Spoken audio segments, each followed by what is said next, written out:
안녕하세요. 백수이창 이백수입니다. 세계를 누비는 해외 동포 애국방송 백수이창은 오늘은 남재준 장군을 찾았습니다. 남재준 장군님께서는 오는 대통령 선거에 무소속으로 출마하셨습니다. 장군님 안녕하세요. 안녕하십니까. 근데 상당히 건강하게 보이십니다. 혹시 평소에 건강 관리하는 특별한 비결이라도 계신지요? 비결이 없는 게 비결입니다. 그러니까 욕심이 없이 살면 스트레스 안 받고 그 다음번에 소식하면 건강해집니다. 장군님, 지금 우리 해외 동포들이 조국 대한민국을 바라보는 시각은 거대한 운동장이 기울어져 가는 그런 느낌을 받습니다. 그런 중에서 그 기울어져 가는 운동장을 바로 세울 수 있는 유일한 보수 대안이 바로 그 남재준 장군이라고 생각하는데 장군님 생각은 어떠십니까?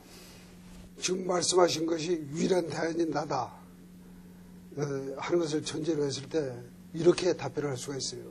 그럼 먼저 운동장이 왜 기울어져 가느냐? 원인이 뭐냐? 이게 국눈의 분열입니다. 국눈의 분열은 또 어디서 비롯된 거냐? 이것은 하나의 이념적 문제라고 얘기할 수 있는 진보와 보수 여기에 대해서 명확한 국민들의 의지가 결집되지 않았기 때문에 그렇습니다. 그러면 지금 우리나라에서 가장 중요한 것은 통상적으로 얘기하는 진보냐 보수냐가 아니라 자유민주주의냐 아니면 진보를 비방하는 사람들의 민중민주주의 말을 바꾸면 인민민주주의를 채택할 것이냐 이걸 결정해야 됩니다. 그렇다면 대부분의 사람들이 자유민주주의 체제에 대한 신념, 가치 이런 것을 갖고 있음에도 불구하고 현실적으로 언어의 현혹이 돼버려요. 그러니까 민중민주주의 이것도 자유민주주의의 한 그 부분인 걸로 영역인 걸로 그래서 지금 우리나라를 갖다 바로잡기 위해서 가장 중요한 것은 우리 대한민국이 지향하는 자유민주주의 시장경제체제를 확고하게 재정립해야 됩니다. 그런 점에서는 내가 제일 적임자라고 생각하기 때문에 그러한 운동장을 갖다가 평형을 다시 잡아가지고 나라를 안정시킬 수 있다 이렇게 생각합니다. 장군님께서는 평생을 군인으로 보냈고 또 개인적으로는 군의 대선배님 되십니다. 이렇게 만나 뵈서 반갑고 그런데 현재 대선 전국에서 우리 그 남재준 장군님께서는 무소속으로 나오셨는데 무소속의 그 싸움이 상당히 외로운 싸움인데 그 거대한 대선을 어떤 전략으로 임하시려고 그러십니까? 필마단기죠. 한마디로 얘기하면 필마단기라고 요약을 할 수가 있습니다. 지금 사실 대부분의 사람들이 나한테 질문하는 것이 상당히 훌륭하시고 좋으신데 무소속으로서 가능하겠습니까? 하는 것이 거의 질문의 전부입니다. 그런데 내가 무소속을 고집하기 이전에 무소속을 택한 배경부터 먼저 말씀을 드리면 우리나라를 지금 아까 운동장이 기운다고 표현을 하시는데 도대체 누가 이 운동장을 기울게 했습니까? 운동장을 기울게 만든 근본 원인이 바로 정치에 있습니다. 우리나라 정치라고 하는 것은 비유를 하자면 사람만 바뀌는 거죠. 똑같은 사람이 이 사람이 나왔다가 이름 바꿔서 이 사람이 나왔다. 또 이름 바꿔서 또 이 사람이 나와요. 그렇게 해온 결과가 이제 파탄지경입니다. 이 운동장 더 기울면 침몰하겠죠. 그래서 유일한 대안은 정권 교체가 아니라 정치의 판 자체를 가르쳐버려야 됩니다. 그러기 위해서 거의 적합한 정당이 현재 없기 때문에 필마단지로 무소속으로 나온 거고 앞으로 뜻을 같이 하는 동지들이 서로 세력을 확장할 수 있다면 언제든지 그런 동지들을 규합해서 당에 들어갈 수도 있습니다. 그러니까 다시 한번 요약한다면 현재 정치판 가지고는 안 되니까 이 정치판을 가르치자. 그러니까 정권을 바꾸겠다는 게 아니고 정권 자체를 정치판 자체를 갖다 다 바꿔버려야 된다 이 얘기죠. 장군님 지금 그 해외 동포들이 지금 우리 이민사가 120년이 됐는데 초창기에는 먹고 살기 위해서 조국을 염눈질할 그런 기회가 없었습니다. 근데 지금은 외국들이 외국에서 또 하나의 조국 대한민국을 형성하고 나니까 이제 꿈에 그리는 고국, 나의 조국 대한민국이 정말 삼천리 금수강산에 무궁화 꽃이 피고 태극기가 휘날리도록 다 바라고 있습니다. 바라고 있고 또 요번 그 대통령 탄핵 정국은 해외 동포들에게는 식어가는 애국심을 일깨운 것 같습니다. 그래서 열심히 살아가는 동포들에게 우리 그 장군님께서 좋은 말씀을 한번 들려주십시오. 내가 지금부터 한 40여 년 전에, 40년 훨씬 넘었네요. 그 월남전에 소대장으로 참전했었습니다. 그 사지를 갖다가 헤매다가 지평선 너머에 태극기가 보이면 병사들이 주저앉아 통곡을 합니다. 그래서 해외 교민들의 조국에 대한 심정을 조금은 이해를 합니다. 비유로 말씀을 드린다면 시집간 여자가 자기 친정이 자랑스러우면 상당히 보람을 느껴가면서 행복하게 살 수가 있어요. 그렇습니다. 그런데 그 친정이 기울어버리면 엄청나게 참 마음으로 심적 부담이라든가 그 다음번에 비참함, 슬픔 이런 것이 짓누릅니다. 마찬가지 해외에 계신 교포 여러분들도 아마 대한민국이 자랑스러웠을 때는 신바람 났고 나라가 이렇게 어지러우면 밤잠을 못 자실 겁니다. 해외 동포 여러분들께서 밖에 나가가지고 나라를 사랑하시는 그러한 애국 충정 이 뜻을 모아가지고 반드시 다시는 조국에 대해서 걱정 안 하시고 긍지를 느끼시면서 살으실 수 있도록 제가 만들어 갈 테니까 저한테 힘을 좀 주십시오. 그러한 기회를 주신다면 제가 반드시 약속을 지키겠습니다. 참정권을 부여되고 난 이후에 해외 동포들은 조국 사랑이 정말 항향상처럼 불타오르고 있습니다. 조금 전에 좋은 말씀으로 저희들도 표현을 우리 해외 동포들은 시집간 출가 외인이다라고 했는데 아무리 그 출가 외인이지만 친정집이 잘 살 때 시간집에서 대접받는 거지 친정집이 망하고 그들라면 시간집에도 대접을 못 받습니다. 그래서 외국에 나가면은 다 애국자가 된다는 식으로 정말 자기의 튼튼한 친정집, 정말 자랑스러운 친정집을 갖기를 원하는 것은 저뿐만 아니고 해외 800만 동포들의 그 염원입니다. 이러한 염원이 이번 선거에 그대로 아마 표로 직결될 것 같습니다. 그리고 그 장군님 요번에 미국하고 중국이 정상회담을 하고 난 이후에 또 우리나라가 한미 군사 회담을 하고 난 이후에 트럼프 대통령이 상당히 그 강경 발언을 하고 있고 또 한미 군사 훈련을 마치고 호주로 돌아가는 핵 잠수함 칼비슨호가 다시 뱃머리로 이 한반도를 돌리는 그 자체가 벌써 해외 동포들에게는 야 이거 우리 조국 대한민국에 전쟁이 시작되겠구나라고 하는데 그 문제를 어떻게 보시고 또 현재 우리나라 안보 대처하는 상황을 좀 설명해 주십시오. 현재 그 상황을 갖다 이렇게 요약을 할 수가 있습니다. 지금 지난번에 트럼프 대통령은 뭐라고 얘기를 하느냐면 우리의 전략적 인내의 한계가 지났다, 끝났다. 그동안 전략적 인내를 해왔는데 이게 전혀 성과가 없었고 그 한계가 끝났다. 그러면 바꿔 말한다면 이제 인내는 안 하겠다 이 얘기입니다. 그러면서 또 뭐라고 했느냐면 북한은 그동안 우리를 가지고 놀았다. 이렇게 얘기를 했습니다. 그럼 뭔가 지금 이 상황을 아주 끝장을 내버리겠다 하는 의지의 표명으로 받아들일 수가 있습니다. 그래서 그동안 미국이 추구해왔던 것은 국제 공주 체제 하에서 북한의 자금줄을 봉쇄하고 중국이 영향력을 발휘해서 그 국제 공주 체제의 실효성을 갖다 보장할 수 있도록 하는데 주력을 해왔어요. 그런데 그것이 큰 성과를 내지 못했습니다. 그러니까 그러한 상황으로 계속 같은 짓을 반복하지는 않겠다. 그러니까 현재 그럼 북한 상황이 어떠냐? 전문가들에 의하면 북한은 지금 히로시마, 나가사키에 투하됐던 15킬로톤 정도의 그 핵무기를 갖다가 실전 배치한 걸로 판단을 하고 있습니다. 그러면서 지금 현재 ICBM은 앞으로 향후 1년 내지 2년 이내 미 본토에 도달할 수 있는 그 무기를 개발해가지고 실전 배치가 가능하다. 그럼 미국 입장에서도 지금 다급한 상황입니다. 이 상황에서 끝내지 못한다면 덫에 걸리게 되죠. 그러면 미국 입장에서 이건 일반적으로 생각해 봤을 때 두 가지 옵션을 생각할 수 있어요. 물론 옵션이라는 건 여러 가지가 있겠지만 하나는 외교적 옵션입니다. 너를 핵 보유국으로 인정을 해줄 테니 미국의 위협이 되는 ICBM은 폐기해라. 예. 이런 것도 하나 가능하고 예. 전 좌우의 극단적인 옵션만 얘기하는 겁니다. 예, 예.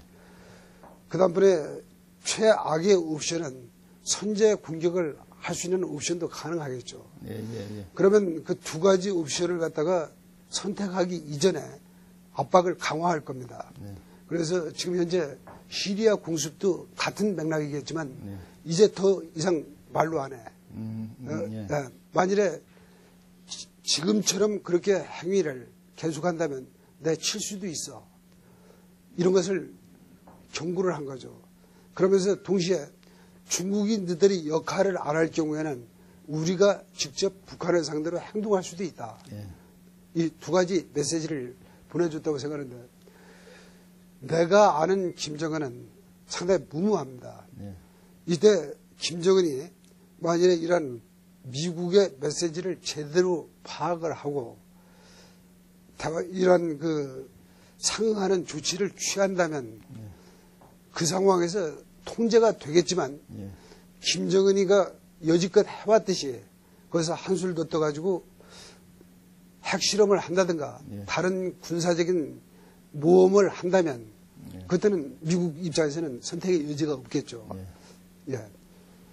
장군님께서는 평생 군인이었고 또 군인이라면 최고 계급인 육군 대장을 하시면서 참모총장을 하시는데 일화에 의하자면은 그 참모총장님 재직 당시에 그 당시 그 노무현 대통령의 지시를 인사권 지시를 거부했다.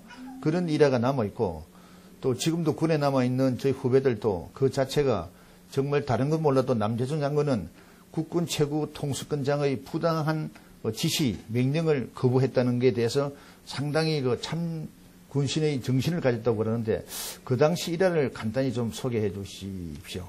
그거 별로 그렇게 뭐 자랑스러운 일화도 아니고 예. 당연한 얘기 한 겁니다. 당연히. 노무현 대통령이 나는 군인 중에서 딱 하나밖에 모른다. 예. 아는 사람이 그렇게 많지도 않다. 예. 그런데 내가 봤을 때는 굉장히 훌륭한 군인이더라. 예.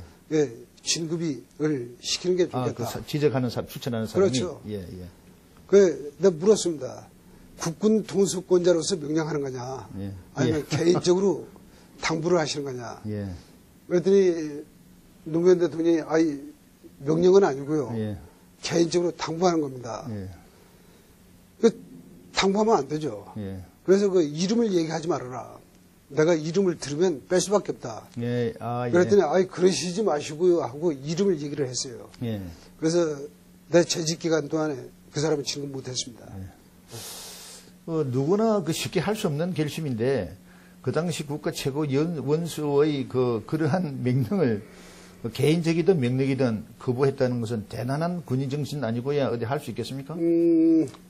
원칙은 한번 무너지면 예. 조직을 버립니다. 예. 그러니까 원칙을 준수하는 것은 융통성이 없는 것이 아니고 예. 그것 자체가 용기입니다. 예. 군인은 자기를 버릴 수 있어야 돼요. 예. 조국이 요구하는 때와 장소에서 자기를 버리지 못한다면 예. 그건 군인이 아닙니다. 예. 그러한 일화가 널리 알려지는 지금에 와서는 해외에서 예비역도 역시 그러한 일화를 이야기를 많이 합니다.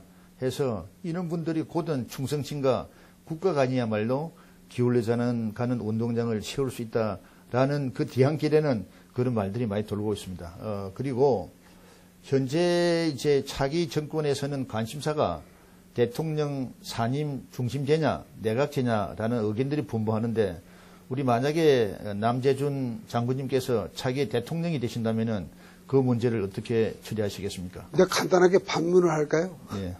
5.16이 성공한 배경이 뭡니까? 그 당시 이제 이승만 대통령께서 하야하시고 예. 4.19 이후에 나온 것이 소위 내각제입니다. 예, 예. 윤보선 대통령, 장면 총리. 예.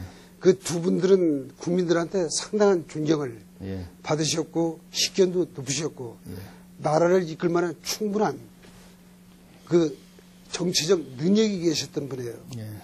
그런데도 그 내각 책임제 하에서 대통령하고 총리하고 이게 파가 갈라져 가지고 심지어는 무슨 얘기가 나왔느냐면 밀가루 대통령, 윤부선 대통령, 밀가루 대통령, 예. 그 다음번에 이 실세 총리, 예. 하루도 조용한 일이 없었습니다. 그때 내가 어디 살았냐면 그 경북궁 옆에 예. 삼청동에 살았었는데 걸음이 비교적 상당히 빨랐던 편이에요, 나는. 예. 예. 그 배저고등학교가 덕수궁 뒤에 있지 않습니까? 예. 예. 평상시 걸어가면 한 35분? 예. 빨리 걸으면 4.19 이후에는 1시간도 좋고 2시간도 좋아요. 왜냐? 초등학교 애들까지 나와서 전부 다 데모하느라고 길이 막혔습니다. 예. 그러면 지금 현재는 그만한 존경도 못 받고 그만한 인격도 없는 양반들이 예. 만일에 내각 책임제를 해보십시오. 아마 선거하다 이 나라 망할 겁니다. 예. 예. 예. 우리나라 국회가 지금 한마디 더 한다면 딱 두 가지예요. 밥 먹고. 예. 하나는 정부를 공격해서 발목을 잡음으로 해서 실패한 정부를 만들어가지고 내가 대권을 잡을 수 있는 기회 창출하는데 전력을 다해요. 예. 예. 두 번째는 자기 당, 자기 국회의원 다시 되는 거. 즉, 당리, 사리. 이거 외에는 여야가 합의하는 게 없습니다. 예. 그러한 정신 상태, 그러한 정치판 가지고 예. 이 나라가 내각 책임제 된다면 예. 아마 한 달에 한 번씩 선거해야 될 겁니다. 예. 제가 37년 전에 외국을 나갔고, 오랜 생활을 외국에 사는데, 살다가 그때만 하더라도 우리나라가 참 조용하고 아름다웠습니다. 그 당시는 모두 다 박정희 대통령 구 아래 정말 새마을 운동하면서 퇴직한 공무원들도 공무원 과거를 회상해보면 그때 가장 좋았다고 그러는데, 그때 저희가 이제 이민을 갔습니다. 근데 이 돌아오니까 갑자기 대한민국이 세 가지 문제점이 생각해요. 어떠한 가진 자와 안 가진 자의 갈등, 그 다음에 또 배운 자, 안 배운 자의 갈등, 또 전라도니 경상도니 강원도니 충청도니 이 지역 간의 갈등, 그 다음에 사상과 이념과의 갈등이 있는데, 해외 동포들의 유일한 바람 중에 하나가 우리 조국 대한민국이 잘 되기 위해서는 그 네 가지 갈등이 없어져야 된다라는 말을 많이 하는데, 거기에 대해서 어떤 생각을 가지고 계십니까? 그 갈등의 모든 원인이 예. 정치인들의 뷰프리즘입니다. 예. 사실은 우리 비닉빈 어느 사회든지 비닉빈이 없었던 사회는 없어요. 예. 그러면 우리나라 비닉빈 상황이 다른 나라만큼보다 훨씬 더 심각한 상황이냐? 그건 아닙니다. 그렇다고 내가 비닉빈 상황을 갖다 현 상황을 옹호하는 건 아니에요. 어떻게 해서든지 비닉빈은 없애야 되죠. 그런데 내가 지적하고자 하는 것은 아까 지역 간의 갈등, 비닉빈, 배운 사람과 안 배운 사람, 가진 자와 안 가진 자, 이런 네 가지 갈등은 의도적으로 확대돼가지고 갈갈이 찢어놓게 만드는 것이 정치인들의 벼풀이줍니다. 그래서 그 네 가지가 중요한 게 아니라 우리나라는 세 가지 암덩어리가 있어요. 그 암덩어리가 뭐냐? 우선 정치판이 이게 제일 큰 암덩어리예요. 그거 도려내버려야 됩니다. 암이 걸렸으면 환부를 도려내버려야 되는데 우리는 계속 봉합한 겁니다. 진통제 먹은 거죠.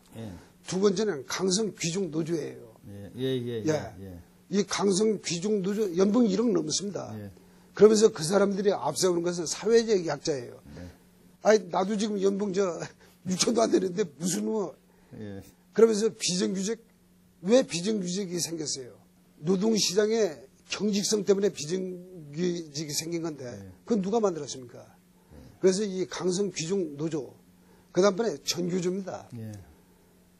전 사회의 가치 자체를 갖다 혼란스럽게 해서 양극화시킨 것이 전교조입니다. 그래서 우리나라는 이 정치권을 포함한 기득권층, 그 다음번에 이제 강성 귀중 노조, 전교조 이 세 가지 암덩이를 도려내지 않고는 회생이 불가능한 나라예요. 회생이. 동감합니다. 그걸 도려내면 아까 말씀하시는 그런 갈등은 결집된 노력에 의해서 충분히 치유 가능하다. 우리나라 사람들은 굉장히 참 슬기롭고 역동적이고 우수한 민족이기 때문에. 그리고 제가 우리 남재준 장군님하고 대화를 하다 보니까 문득 생각이 박정희 대통령 생각이 납니다.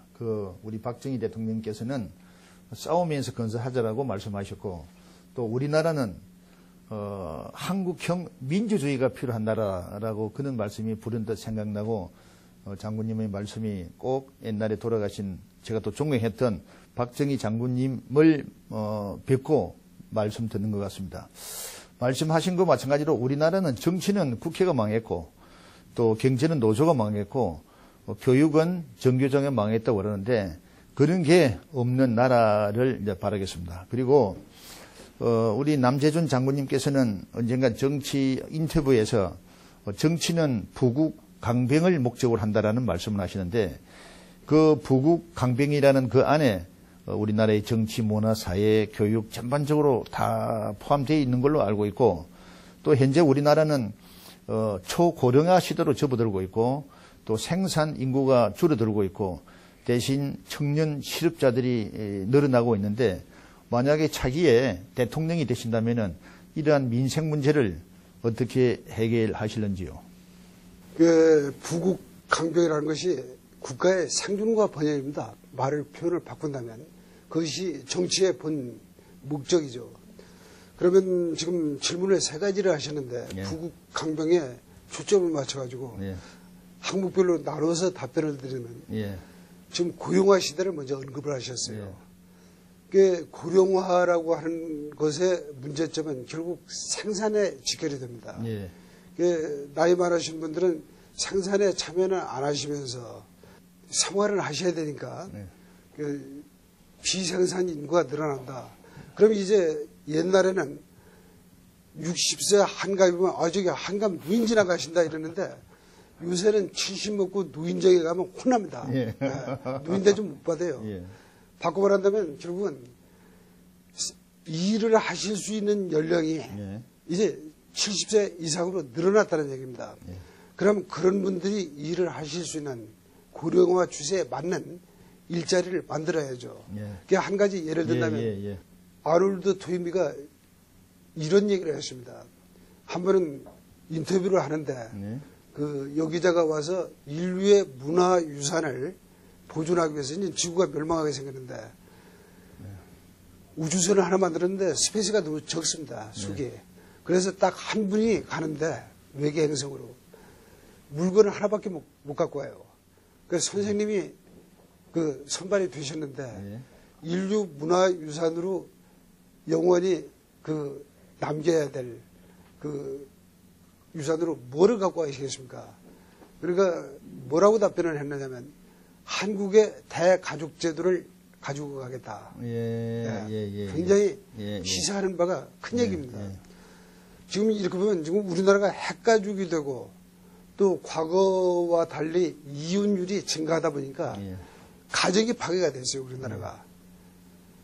그러면 현대사회라고 하는 것이 과거처럼 대가족제도를 유지하기는 생활 방식이나 주거 공간이나 이런 게 문제가 있습니다.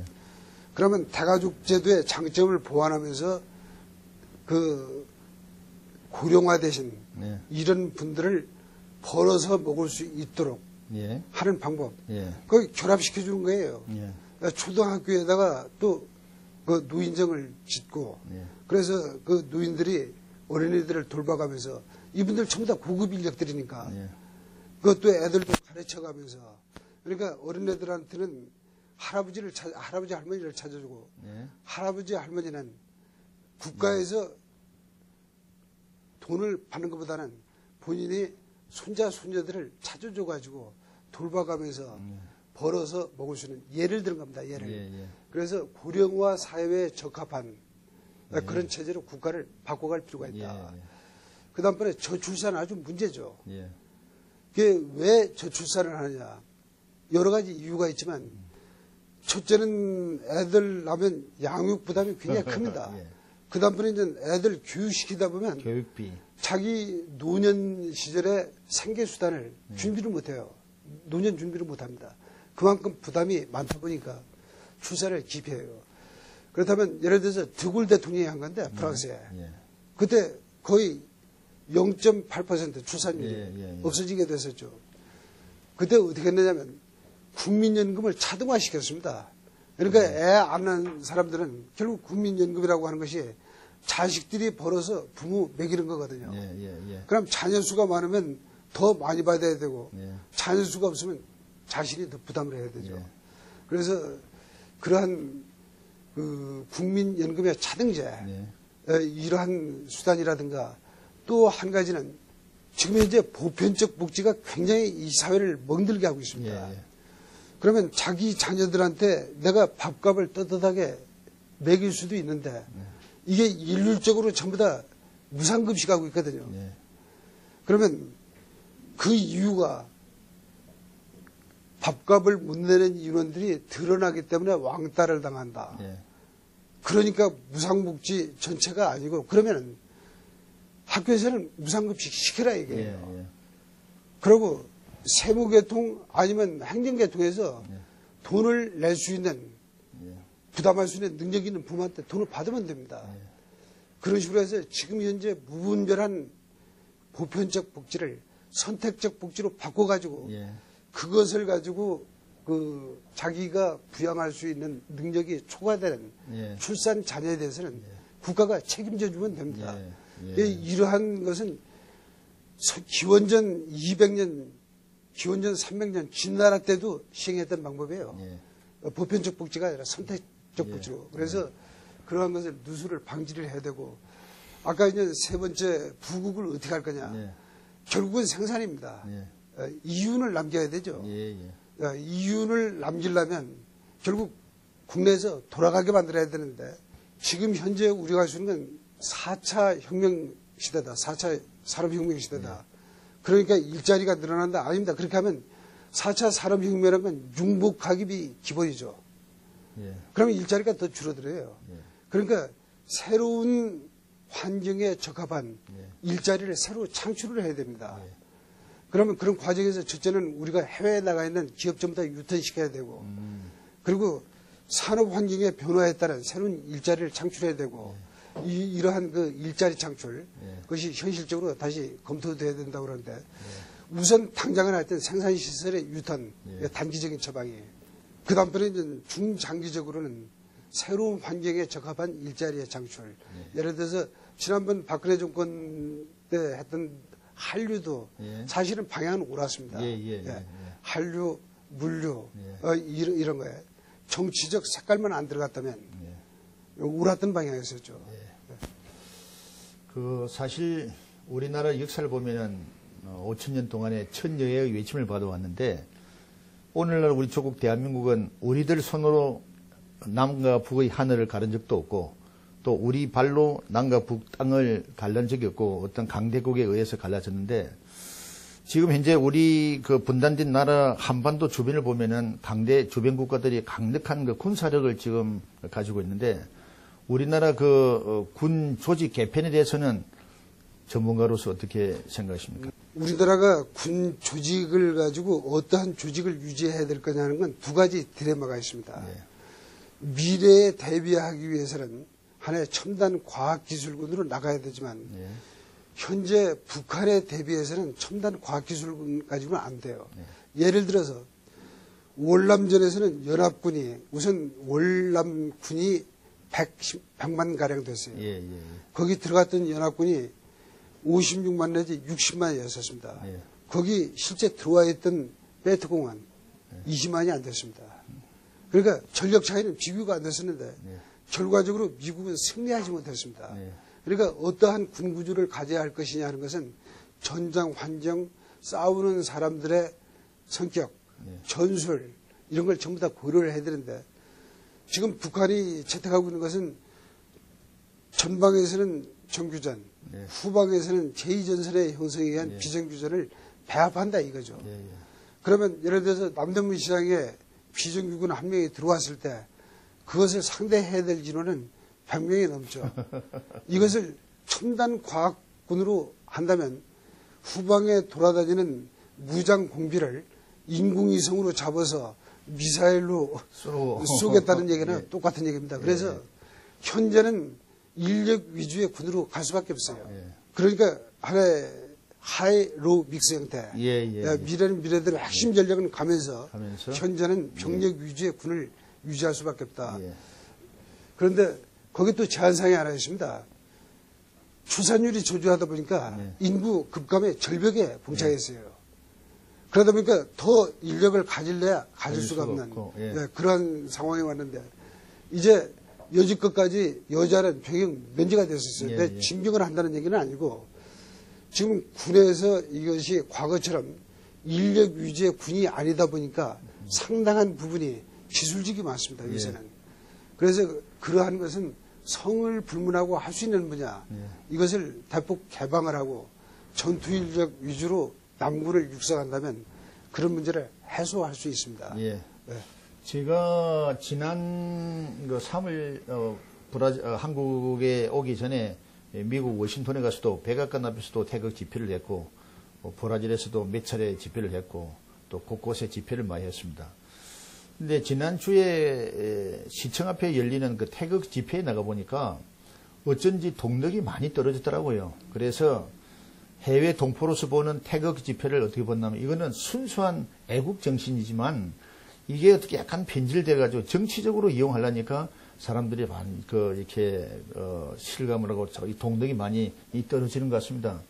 너무 예민한 정치 문제이기 때문에 더 이상 질문을 드리지 않겠지만 그 순수한 태극기 애국 집회들이 정치적으로 이용당하지 말고 정말 우리 조국 대한민국으로 대한민국이 거듭나는 근대화되고 세계 1등 국가가 되는 대한민국 세력화되는 기초가 되었으면 좋겠다는 말씀을 드리면서 끝으로 혹시 장관님께서 우리 유권자들이라든가 특히 해외 동포들에게 이번 선거에 대비해서 강력한 메시지를 던져주시기 바랍니다. 두 가지만 짤막하게 말씀을 드리겠습니다. 이번 선거는 단순한 대통령을 뽑기 위한 선거가 아니라 대한민국이 자유민주주의를 택할 거냐 아니면 인민민주주의를 선택할 거냐는 갈림길입니다. 이건 전쟁입니다. 그래서 이러한 상황에서는 여러 가지 이슈가 있을 수가 있지만 안보냐 경제냐 하는 두 가지 주제를 갖다 놓고 봤을 때 안보가 가장 중요한 선거다. 그래서 안보에 관해서는 전 40여 년간 한 분야를 외골수로 해왔습니다. 그래서 이 상황에서 안보의 리스크를 제일 잘 관리할 수 있는 적임자로서 저를 지지해 주실 것을 당부를 드리고 앞에서도 말씀을 드렸지만 이 나라가 이 모양으로 돼가지고 해외에 계신 모든 분들이 밤잠을 못 주무시고 고국을 걱정하게 만든 주범이 정치입니다. 그래서 이 정치의 판을 교체할 수 있도록 무소속인 저한테 힘을 실어주십사, 기회를 주십사 하는 것을 간곡하게 당부를 드립니다. 그러면 여러분들이 모국을 자랑스럽게 생각하시면서 한민족의 긍지를 느끼시고 자기 생업 분야에서 펄펄 날르면서 사실 수 있도록 해드리겠습니다. 장군님 긴 시간 감사합니다. 대단히 감사합니다. 오늘의 백수상은 우리 조국 대한민국 차기 대통령 후보에 나서신 존경하는 남재준 장군님을 찾아뵈었습니다. 남재준 장군님께서는 여기도 보시다시피 우리는 대한민국이다. 그리고 이대로는 안 된다. 조국을 지키자. 안보 지상주의 통일 중심주의의 일꾼으로서 나섰습니다. 한평생을 국가와 민족을 위해서 나라를 지켰던 안보 전문가이시고 또 대한민국의 최고 정보를 다루었던 국정원장 출신인 우리 남재준 장군님의 무궁한 근성을 빌어봅니다. 이상 대한민국 서울에서 백소희창 이백수입니다. 감사합니다.